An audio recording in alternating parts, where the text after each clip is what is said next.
இது ஒரு பகுதி. அடுத்தது என்ன என்று சொன்னால், இந்த செல்வாக்கு செலுத்தினதில் இன்னொரு மிக முக்கியமானது நிறைய தஈஃபான ஹதீதுகள், மார்க்க உரைகள் பேசப்படுகிற நேரத்தில் நான் சொன்ன மாதிரி இந்த கயிறு ஹதீஸ் சொன்னேன், இது மாதிரி சில தஈஃபான ஹதீதுகள். என்ன ஆச்சரியம்டா, சஹீஹான ஹதீதுகள் நிறைய புகாரி முஸ்லீமில் குடும்ப வாழ்க்கை சம்பந்தமாக இருக்குது. ஆனால் அது மிடிலாக நிற்கும், ஒரு நடுவில் போகிற மாதிரி என்ன செய்யும், அது நிற்கும். ரெண்டு சைடையும் இந்த ஒரு பக்கத்துக்கு வளைஞ்சிகண்டு போகிற சில பலகீனமான ஹதீதுகள் இருக்கு.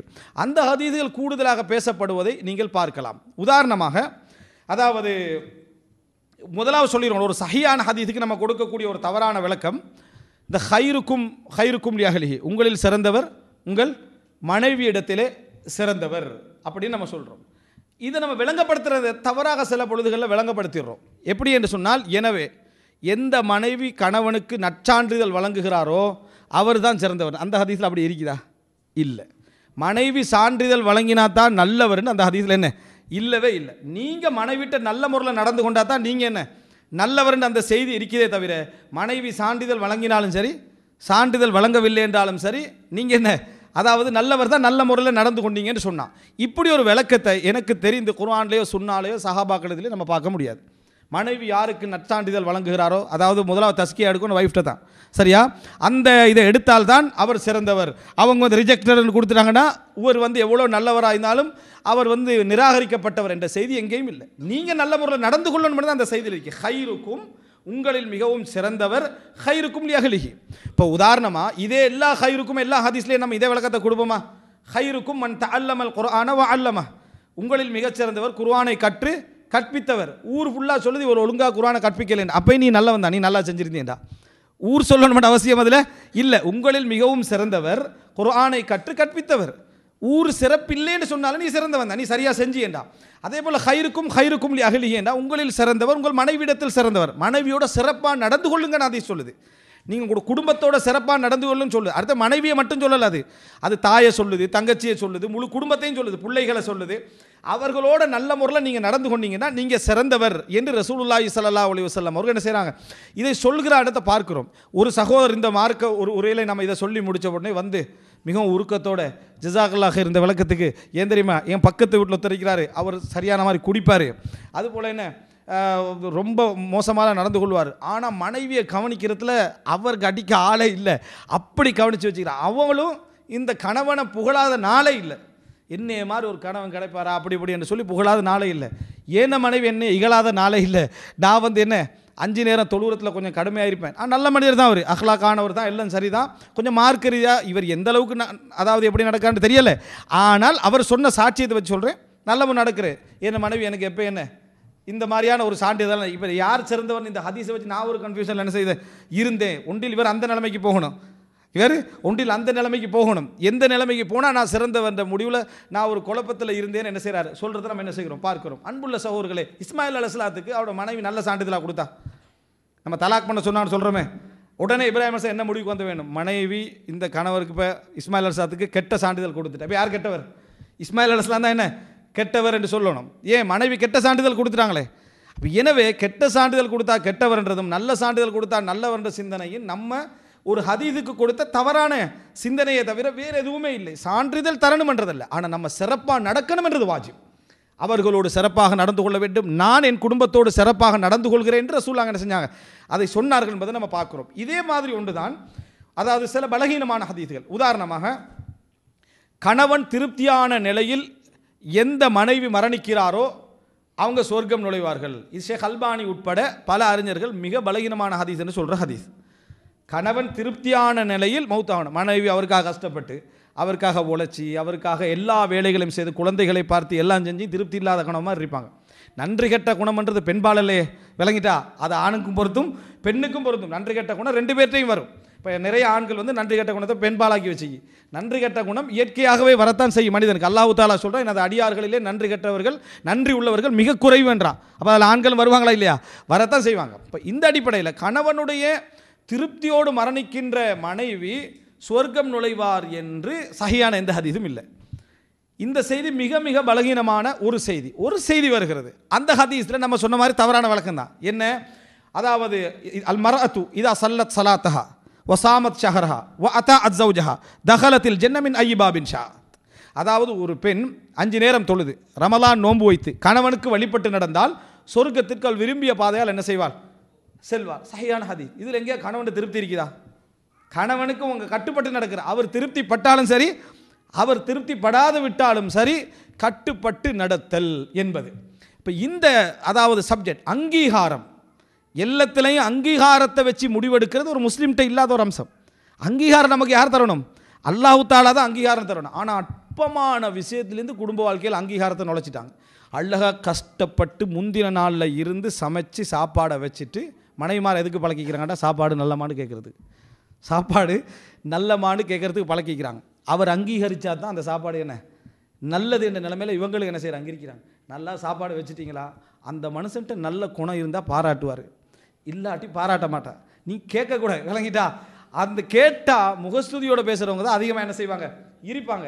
ஆனால் அந்த அவ்வளவு கஷ்டப்பட்ட சிரமத்துக்கும் பாராட்டுறதுக்குரிய மைண்ட் செட்டு இல்லாத ஒருவர்கிட்ட போய் இது நல்லமானு நீங்கள் கேட்குறீங்கன்றதே அங்கீகாரம் தேடக்கூடிய ஒரு வாழ்க்கை. நம்ம செஞ்சது நல்லா தான் செஞ்சுக்கிறோம், பிழை இருந்தால் நமக்கு குற்றம் இல்லை என்கின்ற மனநிலைக்கு வருவதற்கு தயார் நிலையில் இல்லை. அவர் திருப்தி படணும், இவங்க சர்டிஃபிகேட் கொடுக்கணும், அவர் சான்றிதழ் கொடுக்கணும் என்று ஹதீஸில் சொல்லக்கூடிய இந்த விஷயத்துக்கு எந்த விதமான ஆதாரமும் என்ன இல்லை. கணவனுக்கு கட்டுப்படணும் என்பதை ஹதீஸ் தூண்டுகிறது. மனைவிக்கு நல்ல முறையில் நடந்து கொள்ள வேண்டும் என்று ஹதீஸ் என்ன செய்கிறது? தூண்டுகிறது. அவங்க 2 பேரும் சர்டிஃபிகேட் கொடுக்கணும், சான்றிதழ் கொடுக்கணும், எந்த செய்தியும் என்ன இல்லை. இது வேறொரு இடத்திலிருந்து எமக்கு தெரிவிக்கப்பட்ட விஷயம். அதுக்கு ஆதாரங்கள் பலது உண்டு. ஹதீஸில் நமக்கு தெரியாமலே நம்ம என்ன செய்கிறோம்? அதை சேர்த்து கொண்டிருக்கிறோம். எந்த ஒரு சஹாபாக்களுடைய நிலையில் நீங்கள் என்ன செய்ய மாட்டீங்க? இதை காண மாட்டீர்கள். அன்புள்ள சகோதரர்களே, அதே போல் ஒரு செய்தி, அதாவது பலகீனமான செய்திகள் எப்படி எங்களோட தவறான புரிதல்களை கொண்டு வந்திருக்கிறது சொல்ல வரேன். ஒருவருக்கு ஒரு குடும்பத்தில் சண்டை, மனைவி கணவன் எப்போ பார்த்தாலும் ஒரு என்ன பேச்சுவார்த்தை சண்டை. ஒரு உமர்றதில்லாங்கிட்ட சொல்லுவோம்னு அவங்க என்ன செய்கிறாங்க? போகிறாங்க. போய் அங்கே கதவை தட்ட போனால் உமர்றதில்லாங்கிட்ட வீட்டில் இதே சேம் பிரச்சனை. வழங்கிட்டா? சேம் பிரச்சனை என்ற வரைக்கும் நல்லது தான். ஏன் எல்லார குடும்பத்திலையும் எல்லாம் பிரச்சனை இருக்கின்றது. ஆனால் சவுண்டு வெளியே வர அளவுக்கு என்ன ஒரு சண்டை. உமர் இல்லாங்க அமைதியாக இருந்துட்டிக்கிறாங்க, உமர்றது இல்லாமல் அமைதியாக இருந்திருக்கிறாங்க. உண்மையில் இந்த ஹதீதை பார்த்த உடனே உமர்ற வாழ்க்கை 20-30 வருஷம் கேட்டவங்க முடிவெடுக்கணும், இது உமர் அல்ல, வேறு யாரோ தான் அந்த வீட்டில் அந்த டைமில் என்ன செஞ்சுக்கிறாங்க, இதுக்கு உமர்ற மனைவியில் ஒரு ஊடு மாறி பேத்திக்கிறான்னு தான் முடிவெடுக்கணும். சரியா? ஏண்டா உமர்றது இல்லாமலை பற்றி நீங்கள் படித்ததில் எங்கேயாவது இப்படி ஒரு செய்தி இருக்குமா? இல்லை, இதுதான் முதல் செய்தி. அப்போது உமர்றது இல்லை, அவங்க வந்து அமைதி ஆகிக்கிறாங்க. கொஞ்சம் நேரத்தில் போயிட்டார். உமர் அவரை சந்திக்கிறாரா, சந்தித்து கேட்ட உடனே அவர் சொல்கிறாரா, நான் ஒரு பிரச்சனையை சொல்ல வந்தேன், உங்களோட வீட்லேயும் அந்த பிரச்சனையே இருக்குது, அதனால் நான் என்ன செய்யலை, அதை கேட்காம போயிட்டேன்னு உமரில் அவங்க சொன்னாங்களா? என்ன இயற்கையாக ஒரு மனைவி பட வேண்டிய கஷ்டத்தை அது ஒரு மகன் போல் உமரில் அவங்க சொன்ன மாதிரி அதை சொல்லுவாங்க. நிறைய நீங்கள் பார்க்கலாம். என்னென்னா, தாய்க்கு கொடுக்க வேண்டிய சப்ஜெக்டை மனைவி மாதிரி பேசுவாங்க. தாயுடைய அந்தஸ்து சொல்லப்படணும் யாருக்கு? மகனுக்கு. தாயுடைய அந்தஸ்து சொல்லப்படணும் மகனுக்கு. தாயுடைய அந்தஸ்தை கணவனுக்கு சொல்லக்கூடாது. தாயுடைய அந்தஸ்தை கணவனுக்கு சொல்லக்கூடாது. அவங்க 10 மாதம் சுமந்தாங்க, கஷ்டப்பட்டாங்க, பால் ஊட்டினாங்க, யாருக்கு சொல்கிறது?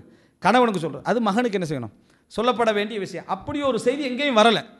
அல்லாஹு தஆலா குர்ஆனில் அணுகக்கூடிய எல்லா இடத்துலையும் நீங்கள் அதை பார்க்கலாம். இதை வச்சு தியாக வாழ்க்கை என்ற மாதிரி பேரை கொடுத்துறாங்க. இயற்கையான வாழ்க்கையை தியாக வாழ்க்கை மாதிரி என்ன செய்வாங்க? அறிமுகப்படுத்தக்கூடிய ஒரு நிலை என்ன செய்கிறோம்? பார்க்கிறோம். அதுக்கு ஈக்குவலாக கணவன் தியாகத்தையும் கொண்டு வரணும்னு சொல்லி அவர் வயிற்றில் சுமக்கிறார், இவர் தலையில் சுமக்கிறாரா? யார்? ஹஸ்பண்ட். இவரையும் கொண்டு வந்து அந்த தியாகத்தில் சேர்க்கணும் என்பது எப்படி? தலையில் சுமக்கிறது வயிற்றில் சுமக்கிற உண்டா? ரெண்டுமே ஈக்குவலாக வராதுன்றதான் அல்லாஹு தாலா மனைவி தாயை மட்டும் தான் சொல்கிறான், தந்தையை சொல்லலை. அப்போது இது மனிதனுடைய ஒரு பிரச்சனை தான் இந்த சப்ஜெக்ட். அப்போ இந்த சப்ஜெக்டை உமரில் அவங்க வந்து இப்படி சொன்னாங்களா? அவங்க வந்து என்ன கஷ்டப்பட்டு சுமக்கிறாங்க, பால் ஊட்டுறாங்க, நாங்கள் கொஞ்சம் அமைதியாக இருந்துட்டு போகிறது அவங்களுக்கு செய்யக்கூடிய ஒரு நன்றி கடன் போல் உமரில் அவங்க சொன்னாங்கன்னு வருது.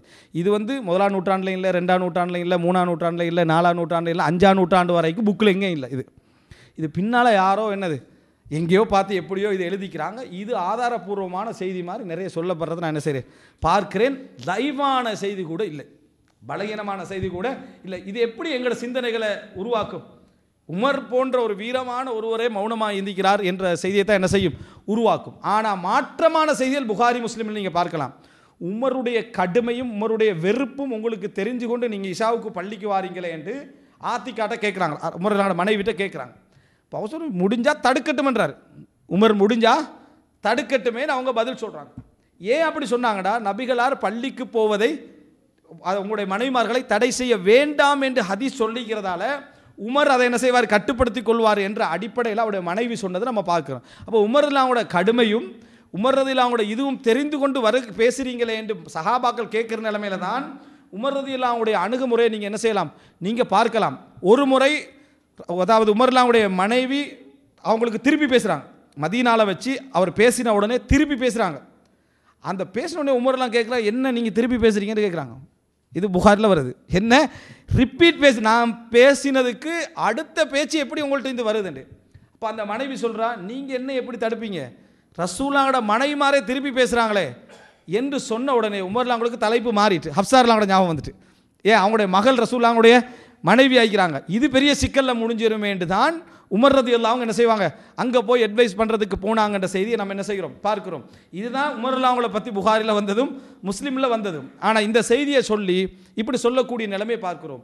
கணவனுக்கு கோபம் வருகிற நேரத்தில் அவர்கள் பேசுவதும், மனைவிக்கு கோபம் வருகிற நேரத்தில் அவங்க ரெண்டு கேள்வி கேட்கறது இல்லாத குடும்ப வாழ்க்கையோட உருவாக்கவே முடியாது. சன்னியாசி தான் விளங்கிட்டா. இந்த வாழ்க்கை நீங்கள் எல்லா இடத்துலையும் பார்க்கலாம். அளவான முறையான அஹ்லாக்குள்ள வார்த்தைகளாக, அதாவது மிச்சமே விகாரமாக உள்ள வார்த்தைகளாக போகக்கூடாது என்பது தான். இன்னொரு செய்தியை பாருங்கள். அபூபக்கர்லாம் அவங்களுக்கு ஒரு 2-3 விருந்தாளிகள் வராங்க. சாப்பாடு கவனிங்கன்னு சொல்லிட்டு அபூபக்கர்லாம் பள்ளிக்கு போயிட்டாங்க. இஷாக்கு போகிற வரத்துக்கு என்ன செய்யுது, லேட் ஆகுது. இங்கே வந்து பார்த்தா விருந்தாளிகள் சாப்பிடலை. காரணத்தை கேட்குறாங்க. காரணத்தை கேட்டால் அவங்க நீங்கள் வரும் வரைக்கும் சாப்பிட மாட்டாங்கன்னு சொல்லி உட்காந்துட்டாங்க அப்படின்றாங்க. அதில் வருது அபூபக்கர்லாம் அவங்க கோவத்தில் மடப்பயலைன்னு சொல்லி மகனை என்ன செய்கிறாரு, தேடுறாரு. விளங்கிட்டா. எப்படி மடப்பயலேன்னு சொல்லி தேடினாங்க. சரியான டிரான்ஸ்லேட் பண்ணால் அதுதான் தேடினாங்கன்னு செய்தியில் வருது. இப்போ மனிதன் கோபம் வார நேரத்தில் எவ்வளோ அஹ்லாக்குள்ளவராக இருந்தாலும் 2 வார்த்தை என்ன செய்யும், கோபத்தில் வருவதை பிரச்சனையான வாழ்க்கை என்று நீங்கள் லேபிள் குத்திட்டீங்கன்னா உங்களை கெட்டவனாக தான் நீங்கள் என்ன செய்வீங்க, நினச்சிக்கிட்டே போவீங்க. எனவே இயற்கை அப்படியே ஏற்றுக்கொள்கின்ற அமைப்புக்கு அவங்களுடைய ப்ராக்டிக்கலான வாழ்க்கை நம்ம என்ன பார்த்தால் மட்டும்தான் நம்மளால் என்ன செய்ய முடியும், தெரிந்து கொள்ள முடியும் என்பதை நம்ம புரிந்து கொள்ள வேண்டும். அடுத்தது, அந்த இடத்துல அபூபக்கர்லாம் கோவப்பட்ட அந்த 2 விருந்தாளிட்டே சொல்கிறாங்க, அல்லாஹ்வின் மீது ஆணையாக நான் தனியாக தான் தின்னுவேன், உங்களோட சேர்ந்து தின்ன மாட்டேன், சாப்பிடுங்கன்றார். கோவத்தில் சொல்லிட்டாரு, விளங்கிட்டா, சேர்ந்து சாப்பிட மாட்டேன்றாரு. அவங்க சாப்பிட ஆரம்பிச்சிட்டாங்க. சொல்லிட்டாங்களே, சாப்பிட ஆரம்பித்தா இருக்கிறதை விட சாப்பாடு பரக்கத்தாக குறையாமல் என்ன செய்யுது, நிற்கிது. அப்போ அபூபக்கர் சைத்தான் தான் என்ன செஞ்சிட்டா, இப்படி பேச வச்சுட்டா, இருக்கிற மாதிரியே சாப்பாடு இருக்குது, அல்லாஹ்வுடைய பரக்கத்தில் உண்டாத்தான் இருக்கும் என்று சொல்லி அபூபக்கர் அவங்களை சேர்ந்து சாப்பிட்டார்கள். அந்த உணவு பள்ளியிலிருந்து பல நாட்களாக சாப்பிடப்பட்டது செய்தி என்ன செய்து வரக்கூடிய செய்தி நம்ம சஹீஹ் முஸ்லிமில் என்ன செய்கிறோம் பார்க்கிறோம். எனவே அன்புள்ள சகோதரர், இந்த ஒரு பலகீனமான செய்தி, இந்த மாதிரியான ஒரு செல்வாக்கு செலுத்துவதை நம்ம என்ன செய்யலாம் பார்க்கலாம். அன்புள்ள சகோதரர்களே, இறுதியாக நாம் தவறான புரிதல் என்பதற்கு ஒவ்வொரு வாசல்களை நான் உங்களுக்கு தொட்டு காட்டிக்கிறேன், அவ்வளோதான். இதுக்கு கீழே விரிவாக பேசணும்னா நான் சொன்ன அந்த தொடர் தான். என்ன காரணம் என்றால், ஒவ்வொரு இடத்துலையும் இந்த குரங்கியல் சிந்தனை இது, குடும்பவியல் சிந்தனை இல்லை, குரங்கியல் சிந்தனை, டார்வினிசம் எல்லா இடத்திலையும் செல்வாக்கு செலுத்தி கொண்டு வருகிறது. அது எங்கெங்கெல்லாம் பாதிக்க போகுது என்று சொல்லி இன்னொரு 10 வருஷம் போக தேவையில்லை. எல்லா குடும்ப வாழ்க்கையில் நீங்கள் என்ன செய்வீங்க, அல்லாஹ் காப்பாற்ற வேண்டும். பார்க்கிற நிலைமைக்கு அவன் கொண்டு வந்து கொண்டிருக்கிறான். ஏண்டா, அது குடும்பம் இல்லாமல் உருவாக்கப்பட்ட ஒரு சித்தாந்தம், குடும்பம் இல்லாத ஒரு பரிணாம கொள்கையில் உருவாக்கப்பட்ட சித்தாந்தம். அந்த சித்தாந்தத்தை இதை பற்றியே தெரியாத சாதாரண குடும்பங்களுக்குள்ளேயும் ஸ்கூல் பாட சிலபஸ் மூலம் கொண்டு வந்து சேர்ப்பான். அதன் மூலம் கொண்டு வந்து சேர்ப்பான். காப்பாற்றப்படுகின்ற குடும்பங்கள் மிகவும் குறைவாக இருக்கும் என்பதில் சந்தேகம் இல்லை.